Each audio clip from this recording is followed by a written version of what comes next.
Today we have Josh Crouch, the founder of Relentless Digital. Relentless Digital serves HVAC contractors, electricians, and plumbers who are working in the residential market.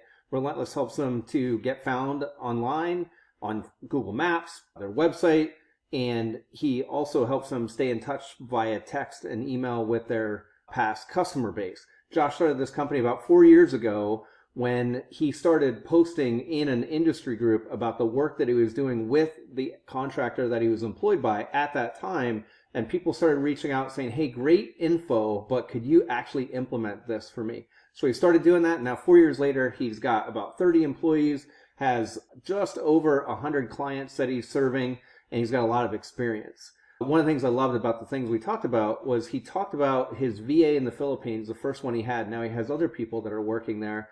And this particular gentleman took Josh's project management software and created the systems for it. And I was like, wow, Josh, most people think of VAs, EAs as being people that you give tasks to, but you gave him the freedom to go ahead and create this system. And he was like, yeah, we did. So it's clearly a superpower of Josh's to let people experiment, break things, try things, give them suggestions. And that's both with his US-based staff and with his staff that is based in the Philippines. So I really like that. And the other thing we talked about was some entrepreneurial productivity tips that he has. We talked about how he lays out his ideal day. We talked about work blocks that he schedules on a Saturday or Sunday, but also talked about how that's offset by the fact that he gets to take a walk with his wife at 2 o'clock most days when he's starting to get a little bit frazzled and a little bit full of his work. Josh went through a health transformation and has hired a health coach, and he's worked that into his schedule. He talked about taking notes and an old school yellow legal pad and how he uses that to track his ideas and implement things. And we even talked a little bit about sleep aids for middle-aged entrepreneurs. I think you're going to love this episode, so let's get after it. Welcome to the Business Builder Way podcast, where we help business builders grow leadership skills and wisdom and stay grounded through hero stories. So let's get after it. Hey, welcome to the Business Builder Way podcast. I'm joined by Josh Crouch today. Josh is the founder of Relentless Digital. Josh, it's good to have you here with us today. Yeah, Wayne, thanks for having me. Josh is definitely a business builder. And before we got started, I was saying to Josh, I saw that you made a post that said 4 years ago, I started this company, and you had some reflections and thoughts, which we'll get into that. But because I know now that it's been about 4 years as of that post in March, tell us a bit about what came before Relentless Digital and what was the calling, what was the kind of thing that caused you to take the first step in the direction of building this business. And that'll give us a little bit of hearing your story, and then I'll pick up after you finish with that.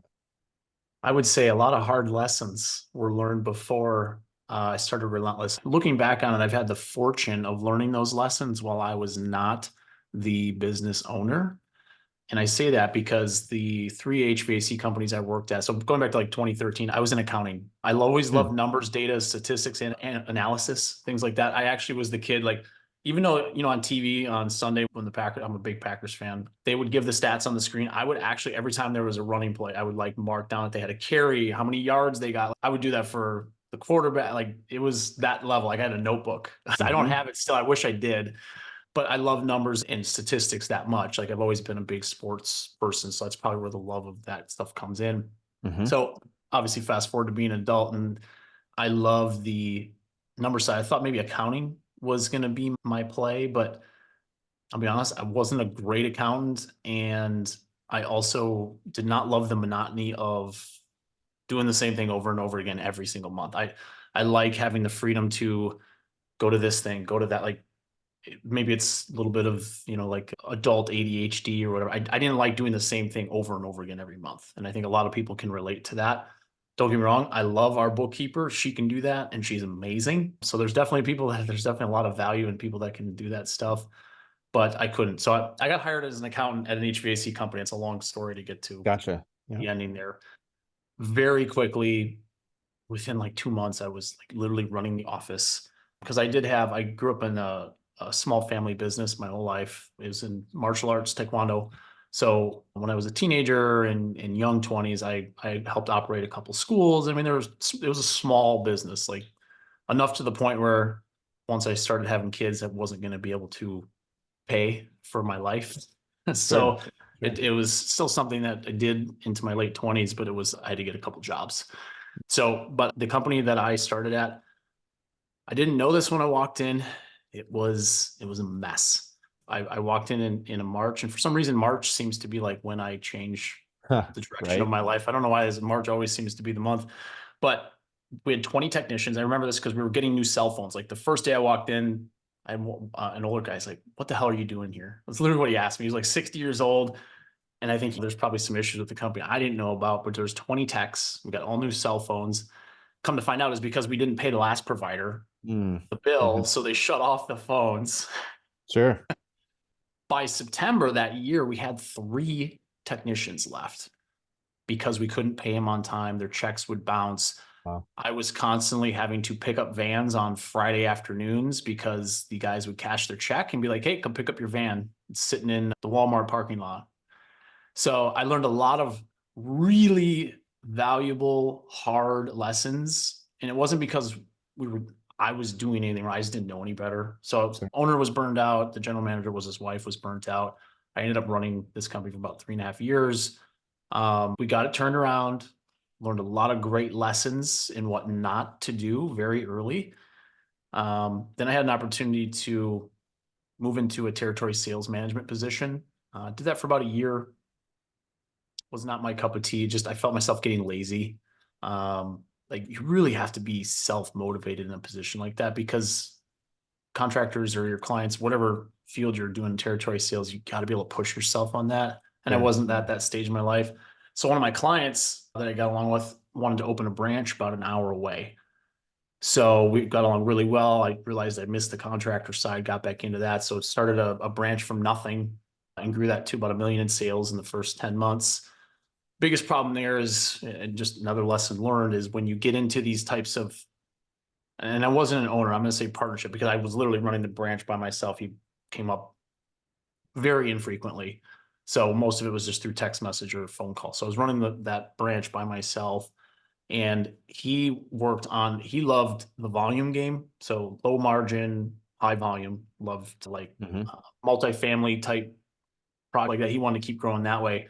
And I was always high value, high service. And so we had a difference of opinion and a difference of vision. So it ended up not working out, just butted heads too much with where I wanted to go versus where he wanted to go. And obviously he was the boss. So Sure. it didn't work out. But another one of my clients at the territory sales management position was looking to grow and was looking for the same thing that I was looking for and quickly hired me there to focus on their marketing and sales. So joined them in 20 and we quickly started growing there. And I was able to really focus on the marketing side of things.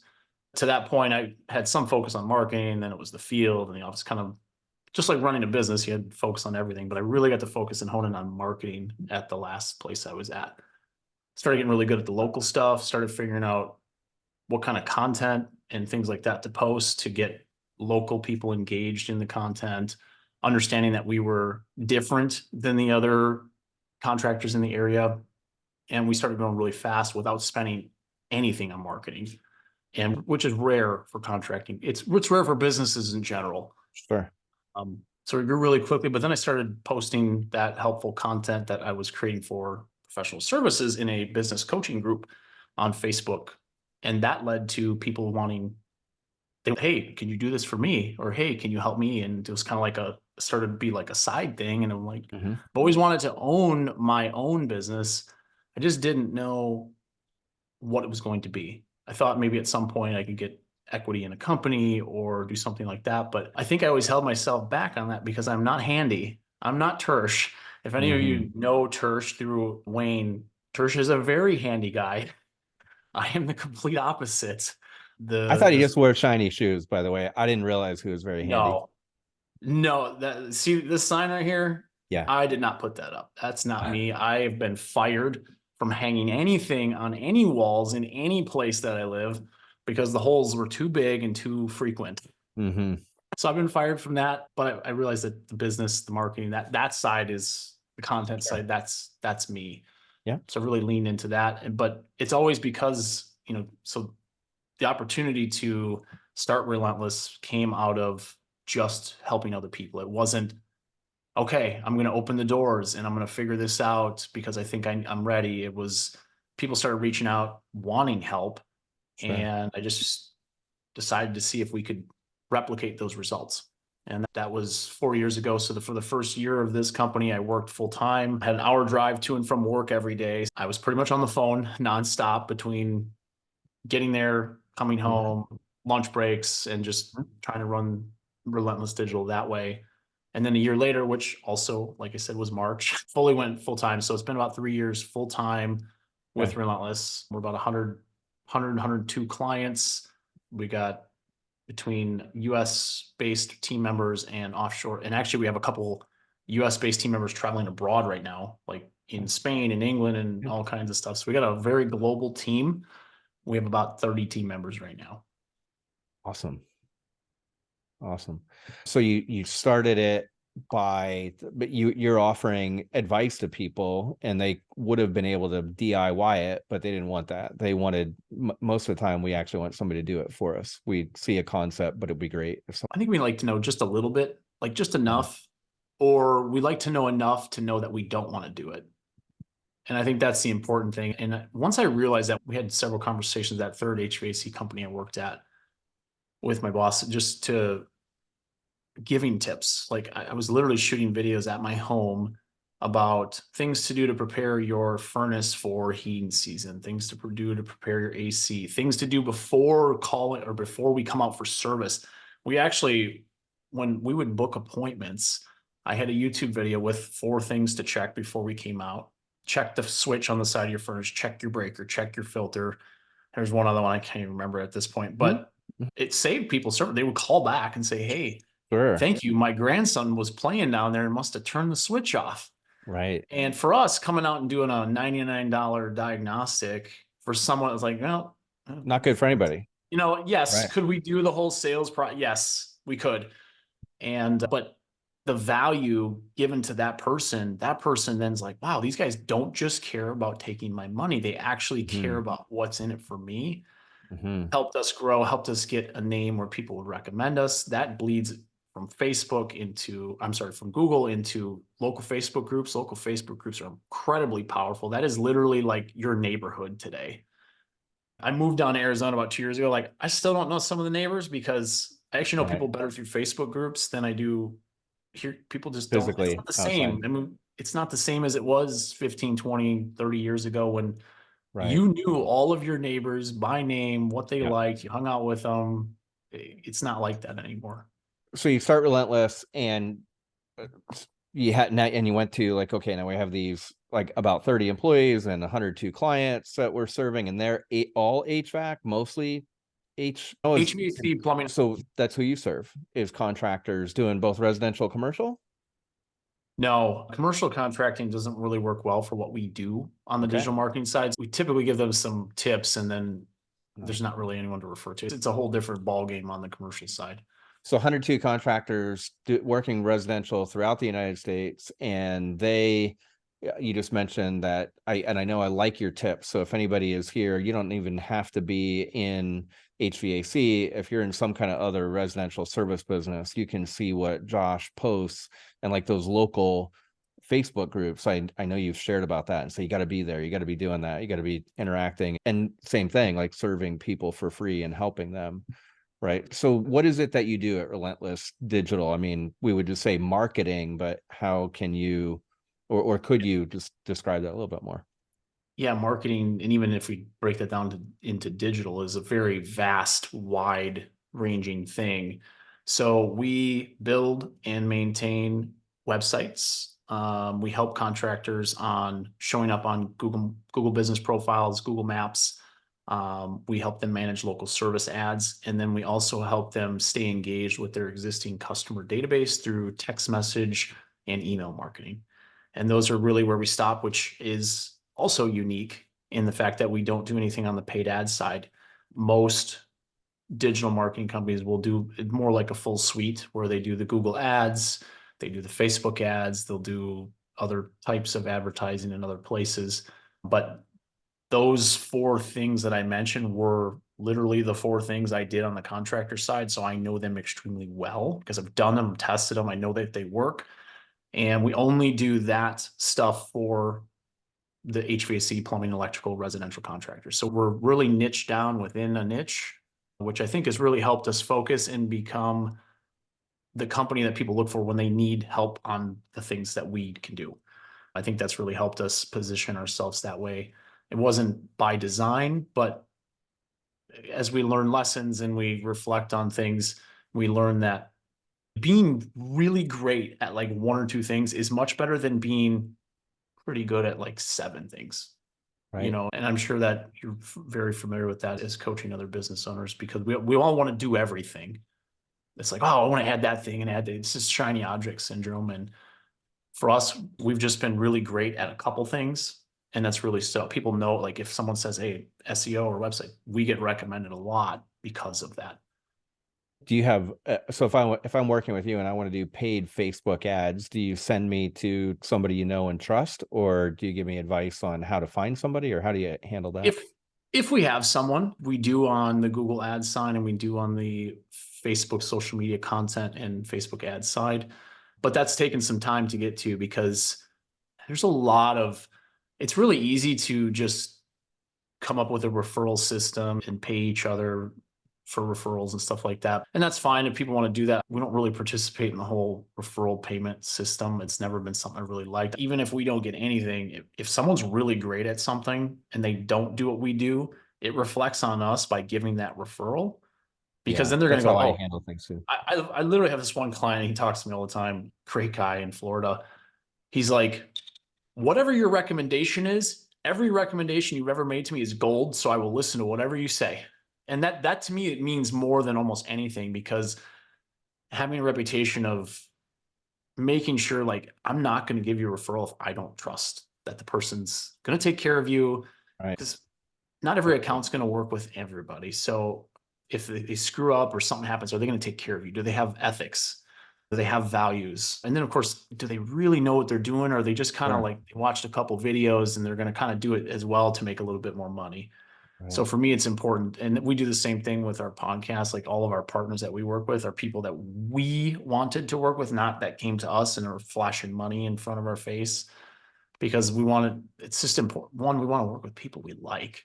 And 2, work with people we trust, because it's so hard to find in today's world is businesses that will do what they say they're going to do, right, and not back down on that when someone throws money at them. Right. One of the things I was thinking, so 30-ish people and the 102 clients. So 102 clients, 30 people, and the world you're in, there are things that change all the time. So when I think of building a highly effective website or getting found on the map, so on and so forth, things change. How do you do, automakers have R&D, right? They have research and development. Have you developed a system for research and development and client results so that you're constantly innovating and staying ahead? What does that look like in your company? So as a smaller agency growing into probably more of like a small to mid-size, we're not quite even, I would consider like a mid-size, but that's been tough. So 1, I choose who I follow very carefully and stay in front of newsletters, because there are a lot of people in the marketing space. That's what they do, is they test stuff. They test all kinds of crazy things that most people would never know about, just to see what happens, because the algorithms we work with, whether it's on Facebook, TikTok, it's all, you have to test. There's no way to know. They put so many signals in there and different pieces of the algorithm so nobody can game and scam the algorithm. Because as soon as people figure it out, everybody's going to do it, and then they have to change it, so that it's constantly evolving. Like we're literally at the time of this recording coming off the longest, biggest Google update in probably about, I think it's almost 10 years. Maybe it's a little less than that. I can't remember exactly the time frame because I wasn't in the space at that point, but this update's been going on for like 45 days. It's a huge update because of all of the AI content that is being just flooded, like hundreds of thousands of AI just regurgitated pages so people can try to rank for all these keywords. And Google has to do something. Otherwise the internet's literally, they're processors and resources are going to be filled trying to index all these pages. So it's been you have to stay on top of this stuff. So it's literally reading newsletters, watching Gotcha. videos. And then of course we do have our team members. If there's a test that I think is viable for us, I will assign, hey, let's go test this thing. This one looks like it has some ability for us maybe to add something to our clients, to the work we do, that, and some work, some don't, but we do try to pick that because we don't have quite the resources that some people do. That's good. You're in a business where there is R&D going on by other people that you're able to attach yourself through. I will say the digital marketing community, we're all in the same boat. We're all trying to fight Google. Like, it's a great group of people that try to help each other. Fight and work with them at the same time. Sure. Mm-hmm. So you did this post that I mentioned. Hey, it's been 4 years and I never had an idea that I was going to have this many clients, this many team members. And you was really good of you, I think, to sit down, like very giving and helpful to other people, certainly helpful to our business builder community, to go through and say, these are 12 things that you came up with. And so I'll have the post. I pulled it up on the screen for anybody who would be watching the video, but we'll link it in our show notes. And so there's 12 things there. Could you pick which of these? Let's pick one or two of these and pull on it a little bit, tease out some more detail about why and how this works for you. Yeah. I mean, some of these are related, delegation and hiring a VA, EA, which is number 1 or 2. And it's virtual assistant or executive assistant. They're a little different in their skill sets. But for me, one of the first, so I was about 2 months after leaving the HVAC side, trying to figure out, the next steps and stuff. And I did hire a VA. It was through a third-party service. He ended up, I liked having him so much, and he was doing such a good job. I figured out a way to hire him and just be exclusively our contractor. He's over in the Philippines. He's actually paid well enough to leave the country, a third world country, and move to Australia this week. So he's been with us for 3 years. Really cool story. He's bought his mom a house. Like, he's done some really cool things because we've taken care of him, and he's just been such a great asset to us. But that was one of the first things I did, because love that. Setting up things like a project management tool like ClickUp. We use ClickUp. There's other ones like Monday, Asana. It's all kind of the same thing. But having someone that wasn't me to set those things up that are very, very, very time consuming freed me up immediately to focus on sales and marketing and social media content and creating videos and doing those sorts of things, the grow the business type of stuff. When it's literally, it was 2 people, somebody has to handle that other stuff. And if that stuff doesn't get done, you don't have SOPs, you don't have repeatable, scalable processes. So that's pretty inspiring. I just want to stop. I mean, first of all, it's inspiring. It's great that he was able to be very proactive in his life with the house for his mom and move because he wanted to. That part is really cool when we have somebody who's providing all kinds of value for the business, and then in turn, they're compensated well. They do those things. I love that you love that.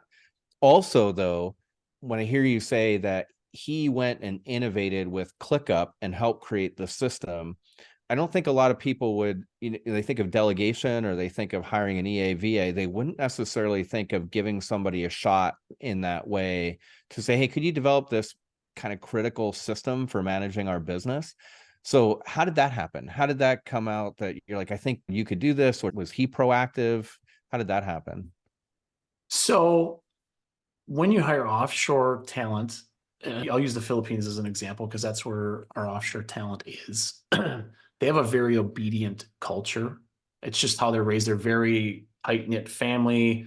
I liken them almost to like the 1950s, 1960s in the US, where everything was very family-oriented. We stayed together. You didn't move across. You do all these different things. Very obedient. And some of it, I think, the way US companies and I'm talking big companies treat people overseas is not very good. They don't let them have an opinion. They don't let them have a voice. But the thing is that they're way smarter and way better trained and educated than we give them credit for. And honestly, a lot of the skills that they get trained on are the stuff that CEOs and people with big visions and stuff like that are not good at. They're great at spreadsheets. Like, now we have a team that I hand them something, they literally are excited to build these dashboards and these systems and they love it. And so for me, letting go of that stuff, it is hard at first because you do want to check and make sure that they're doing what they're supposed to be doing. But looking back, like we would have never gotten to where we are without putting trust and faith in someone to do those things and to let them use their brain. Don't do that, because as soon as you start standing over their shoulder, Sure. and I'm using that as a metaphor, it's like 15-hour Right. time zone Right. difference. Like I can't look The other over their side of the shoulder. globe. Right. They'll start second guessing themselves. They won't try new ideas. They won't bring up new suggestions. And some of that, we still have to coax it out of the team in the Philippines. Like, it's okay. I want you to tell me what you think. You're not less than us. We're equals. And that's been huge. So they bring ideas now pretty regularly, and they know that it's okay to speak up and ask for things and stuff like that, which for them is different. So it's like retraining their brain, but it's been great. So some people that have trouble hiring people offshore, they struggle with it. But for us, we love it. Like we absolutely love our team over there. There's something about you and how you approach it that makes that different. And when you say we, is that, I don't want to assume, when you say we love them, Our leadership team, my wife and I, honestly, pretty much anyone in the US, and I think it's how we include them on the success of the business, the failure, the everything. They're not just in their corner taking care of their one or two things. Like we include them. We do have all hands meetings once a month where we update everybody in the company, including our contractors that are overseas, because they've been a part of it. And we celebrate their wins in a Slack channel. Like obviously there's certain laws. We have to keep certain things contractor versus employee, but we can still celebrate them. There's nothing stopping us from celebrating them and making them a part of the family. Nice. So all that about your business is great. I want to dive a little bit into like the kind of the rest of life and how you integrate your business and your life and the specific thing it's on my mind. I've been reading a bit of Cal Newport. Cal was the author of Deep Work, Digital Minimalism, just sort of book called Slow Productivity, which is about sustainability. He works a lot on getting thinking time to create within your business. And so the thought I have in my mind and something I've been working on is we're in this busy world. As you said, it's not like it was years ago. You moved in this neighborhood, you don't necessarily know your neighbors. People are on Facebook. You know so many people on Facebook. And you're Relentless Digital. What kind of digital boundaries do you have? Or how do you handle email crowding into personal time? What does life look like and having boundaries around that? That's a great question, because that is probably always a constant battle. Anyone that says they've got like this amazing system, I mean, we all bend the rules for certain things. It depends on what comes through. But we actually had someone on our podcast almost 2 years ago, a company called Inbox Done. And they are an outsourced company for your inbox, and they'll do other VA tasks and stuff for you. So you get assigned 2 VAs to manage your inbox, and they train you. You essentially just keep training them on what you want to see with this, or what you want to do with this email or this type of email. And eventually they just keep handling it, and they kind of give you an update on important things. Now, the inbox is an extremely difficult area for us to completely hand off. Like it is tough because I have 3 screens in front of me, and my inbox is always open on this screen over here. Yeah. But in starting to delegate that and train and taking the time to train someone, I do rely on it less. And if I know if I'm getting into that zone where I'm just like constantly in my email, I will literally close the tab, especially when I know I need to focus on stuff or I need to get through my to-do list that I write out, because it's a time suck, and you can't focus on the business when you're constantly just worried about the client said this or a vendor said this or whatever's, emails in, especially if you get the notification, got to look at my email. I mean, there's times I'll literally take my phone and I'll put it 1 on silent and 2 in another room, especially if I need to chart. I'm just going to go put it in another room. And it's amazing when I do that. I don't do it often enough, but when I do it, it's crazy how focused we can be when it's not vibrating. It's not dinging, making whatever noise it makes. It's insane what you can get done. Like I have made posts about this as well. I honestly prefer working on like a Saturday or Sunday for like 3 or 4 hours because my team's off. Mm, Clients don't really message us. There's not a whole lot going. Something social media is usually pretty quiet. There's just not a lot going on. People are out doing whatever. I get so much done in a three or sure. 4 hour work day Right. because I have no distractions. Hmm. During the week, I mean, right now I'm looking at 25 Slack messages that I have to look at and review. So Yeah. it like during the week, it's very hard to get that focus time. So finding whatever your circadian rhythm is, whether it's early in the morning, you get that quiet time, midday, night, weekend, Yeah. find the time that is quiet and use that as your focus time, whatever that looks like. Everyone's is different. So in that book, Productivity, that I mentioned, he has three major principles that he digs into.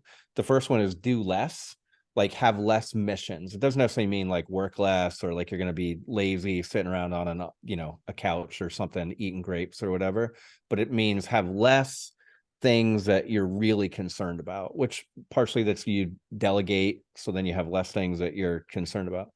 The third thing in the list is obsess over quality.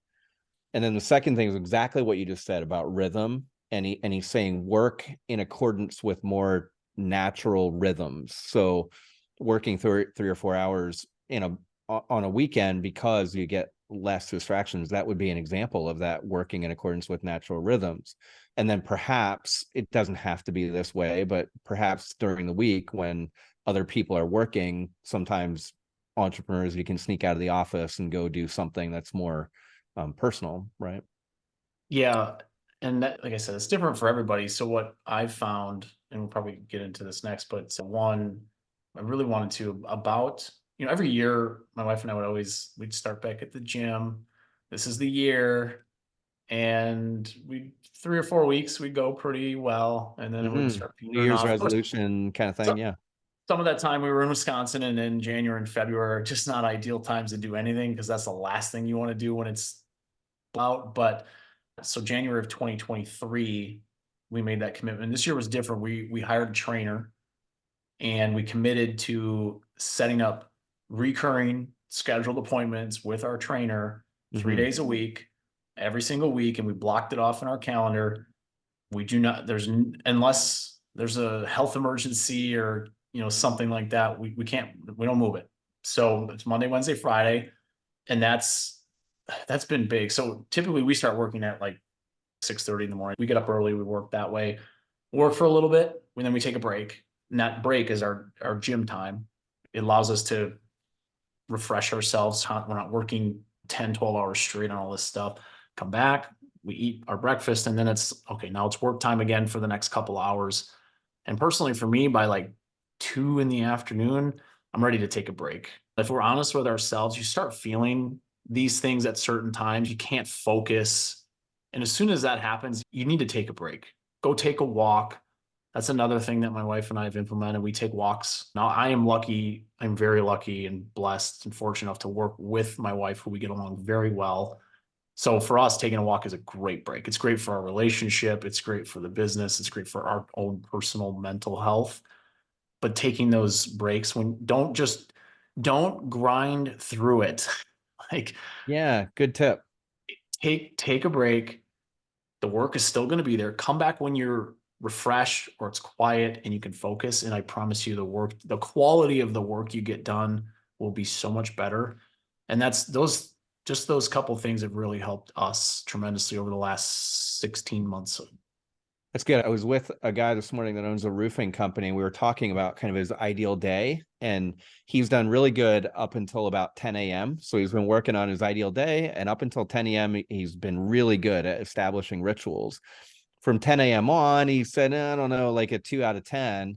However, if you get to the point where you're doing that up until 10 a.m., that's progress, right? Like, so then it's a matter of let's Well, you kick put your it up. most important work Yeah. at that point in time. If you understand yourself and how you operate, you can change anything.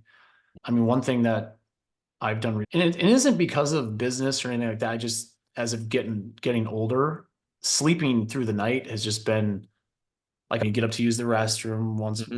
more often than you used to when you were younger. And then once Here, that here. happens, you're out of Yep. that deep sleep. And it's usually like 1 o'clock, 1:30 for me. And then I'm out of this deep sleep and Yep. I'm tossing and turning, tossing and turning.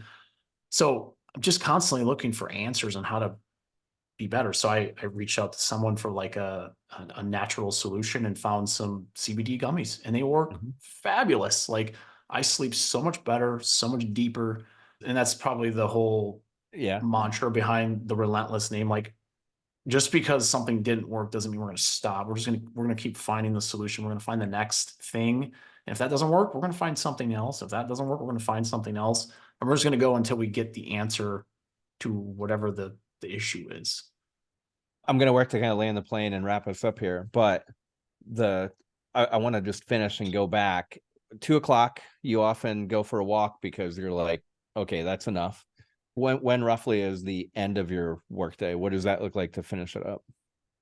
It's different. I mean, because we used to have both kids play club sports and stuff. Our 16-year-old doesn't do that as much. Well, he doesn't play any sports anymore, but now he's driving and we've had to take him to jobs and stuff like that as he started working. Our 13-year-old plays soccer like almost every day of the week on a club team and a school team. So that break comes, and sometimes if Brittany's driving, when she's gone, Addie's gone, Caden's gone, and it's quiet, I'll get back to work. Other times, it's just we're going to soccer and it's a nice break. And then honestly, that work will wait until the morning. I used to always be the one that, like, I got to get back to the sickness in a way. I'm positive that people listening to this are, yeah, I know exactly what that feels like. It's all like you just got to get to the next thing. You always got to get to the next thing and you're never satisfied. Absolutely. Yep. But that work is it unless it's, someone's, something in your business is on fire, it can wait. Mm. It's not going to end your business. You're still going to have a paycheck, hopefully. Yeah. These things aren't going to, it's never as bad as we think it's going to be. But taking that mental break, whatever that looks like for you, is probably one of the absolute biggest things you can do for yourself. Because like we take these walks and I'll be mad about something or whatever, a client's upset about something. So I got this energy inside of me and it worked that whatever it does with the chemicals in the brain when you get outside in nature and you walk and you just do Mhm. something physical, it just like changes your perception. It calms you down and then you're ready to get to work on the problem Mhm. versus all the emotion that's pent up inside of you. Yeah, without a doubt. Yeah, I've decided that I don't want to look at email after 6 o'clock at night. After many years of often having intervals of getting my phone out or even the laptop, Do you have something to turn off notifications at that time, or how do you manage? I have pretty much all notifications turned off on my phone. But again, I don't deal with I'm not in Slack. I don't have a team in the Philippines that has different work hours from me that where maybe our fringes of work time overlap. Being a coach, I think makes it a little bit easier that my best work is when I'm in conversation with people. My best work is either conversations and creating space for business owners or the time I spend thinking about them and processing through notes and then constructing well thought out emails to them that help them move forward. So it's that deeper work that is the more valuable work that I do, not the like emails. As you said, those things, what I've realized is they'll just always wait. They will always wait. A Voxer message from a client, they know like I'm going to take some time to get back to them. Those will wait till the following day. But as soon as I pay attention to one of them, like it's off to the races. Next thing, my brain is now spinning that way instead of going for a walk with my daughter last night around the perimeter of the farm here. Yeah. So yeah, I think it's something we all have to pay attention to. And it's good for us to actually talk about this, for business owners to talk about this openly. Because as you said, we would like to act like, oh, we're good at that or whatever. But no, it takes work. It takes consistent work.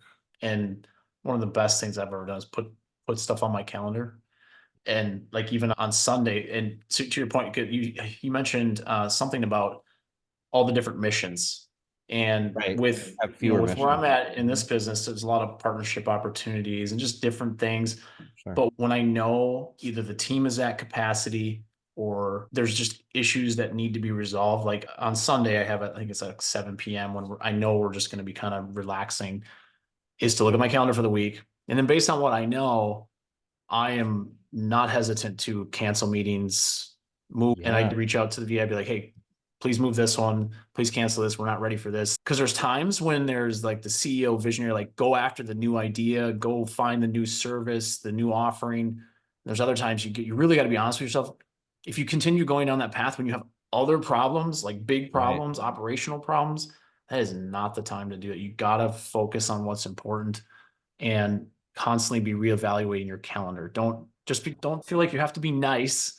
And just because you made a meeting, keep it, Right. because Well, I'm so glad you're here today. yeah, I do it a lot. And I mean, I don't try to do it. I mean, there's meetings I want to Oh keep and yeah, stuff. yeah. Sometimes it's just the timing just is like, I Yeah. set this meeting 2 weeks ago, and by the time I get to them, it's not as important as what's in front of me, and that can Well, wait. yeah, and that's a whole nother and sometimes I get like nice guy itis and want to like be helpful, and there's good about that too. Like most things, there's a light side of that and the dark side of that. But yeah, that would be like Well, if you enjoy relentless. it, like I enjoy helping people too. Other digital marketing companies, contractors, I'll jump on calls or, go back and forth on Voxer or whatever. But doing some of that stuff does actually help you remember your why, remember Yeah. the enjoyment. Or maybe you innovate while you're talking to other people and while you're helping. Well, That's one thing I was gonna mention, because I know you've been taking notes, is this has been actually a more recent change for me. I've struggled with the digital side of like where to keep notes. I've tried Notepad on the computer. I've tried like there's ClickUp Notes. There's sending myself emails, which all of course just clogs everything up. Literally, like this most simple basic tip. As soon as I get an idea, a thought, a content idea, of idea for a future service or something I want to train the team on, I write it down on a piece of legal pad paper and then regularly review the pad. Cause like literally this week, I haven't been able to get to my to-dos and everything else. So this morning, knowing that I haven't done that in a couple of days, I went back through with a different color pen. And as soon as I did it, crossed it off, crossed it off. Or I moved it to the next step, whatever the next step was. right. Pen and Actually, paper, I swear, is something very soothing about like you just don't forget anything. totally. It still works. I Better. think it will always work. So Yeah. it's, So I have a remarkable oh, you got one of tablet. them fancy tablets. Yes. But And that like that syncs with Drive requires, and it does a whole bunch of other stuff. well, it does a lot less than like an iPad though. There's a lot less distraction. But the thing is, I was with this guy this morning and we were talking about best practices for using this, and really what you just described about an old school tablet, because my kids don't, if I say tablet, they think something different than what you just talked about, not yellow legal pad. But with this remarkable or with your legal pad, I think what's important is our process of how we go back and review and then purge. So with this particular thing, what I do is I take all my notes in one particular folder so I'll have a note for you right now. Yeah, I've written a bunch of things down, as you pointed out. It's just, yeah, it's how I do things. But I also have in that same notebook the things I did with Charlie this morning. And I will then go back, schedule time to read this thing, and I pull things out and refile it. And it's that mental going back through it again. Because as a coach, one of the important tools that still works for me is like head and heart. I always say it's my brain and my, emotions, spirituality, but I have to go back and like reprocess through it. I can't just write it down on this thing or nothing good happens with it. So I Sure. like what you're doing with the yellow Well, pad. it helps. We talked about creating, I don't think we did, but we talked about the creating content and how that's helped from the Right. HVAC side to actually starting my business and now continuing on with this. I think it was Alex Hermosi or something. It was something about how he literally always has something with him that he puts down. Like he'll think of a content idea that's like, boom, it's a brilliant idea, but we all do this. It's a Right. brilliant idea that we don't do anything with. And guess what? When we're like, man, what was that thing? Like, Right. Sure. what was the thing that I was trying to remember? Right. And we just can't get back to it. But Right. putting it down somewhere, and for me, it's Yeah. this pad and paper thing it's only been like probably about 6 weeks. I've been back to this because I'm like, it's not working digitally. The digital, Mhm. I don't have a remarkable, that probably Mhm. could work for me, but writing it down, crossing it off has been awesome. I literally will carry this from my desk. And if before bed, if I want to sit down and think through, I'll literally carry it around with me throughout the house with Mhm. a red pen and a black pen. So black Awesome. is the idea, is red's just like we're back in grade school. Just nope, cross it off, it's done. And it's been really great for me. It's been very helpful to keep me organized. Well, that's a great tip too. Last question. This thing about you're not a pharmacist, you're not a doctor, but the CBD gummy thing, it's Yeah. interesting. We were on our business builder hog hunt back in February, and I was surprised because the guys in the group are in that group were pretty conservative, traditional fellows, and everybody had some sort of like CBD or maybe even mushrooms or something kind of story, right? So it's of interest. The gummy thing, is that before you go to bed or when you wake up at 1 or 2 in the morning? Before I go to bed. Gotcha. Yeah, honestly, it was a recommendation. I used to work with someone at Professional Services who she's my bookkeeper now because she's just great. I kind of actually pushed her to be like, "You're great at this. You really should do this. The market really Mhm. needs remote virtual bookkeepers." And she used to grow hemp, so she knew like the production, Right. which ones have good ingredients, which ones are like, yeah, maybe Yeah. stay away from that one. So she gave me a recommendation for that, which has been like literally like 1 out of 1. She hit it out of the park because it's been great since I got it. So Good. there's Sleeping for entrepreneurs can be a challenge. Like you said, midlife, we wake up without a doubt in the middle of the night, and then your brain starts going, and quieting it can be a challenge. So that's a good tip. Josh, it's been really great to hear more of your story, and I want to make sure people can find you. I know it's not that hard in today's world, Josh Crouch, but you have the podcast that you do with Her Explicit Service Business Mastery podcast. So everybody should check that out. But how else should people get in touch with you or find the things that you're posting and creating? Yeah, I mean, I think the easiest place, and most of the stuff I usually post first in Facebook on my personal wall, and then I'll take it and I'll use some AI to rewrite it for a LinkedIn post or whatever, just so I don't have to rewrite the whole thing. But that's probably the best place and where the most interaction happens. But LinkedIn is definitely probably second most as far as engagement and stuff, which I know is a great platform to really go through like professional ideas and stuff like that. Those are probably the two best ways to get in touch. That's great. Well, Josh, thanks again for showing up for the Business Builder Way. We appreciate you. Yeah, thanks, Wayne. Appreciate it. Thank you for tuning into the Business Builder Way podcast. If this episode spoke to you, click that subscribe button and share it with a friend. That's how this message gets out into the world. If it is helpful for us to have a short conversation, I'd love to do that. Send me an email at wayne@businessbuildercamp.com.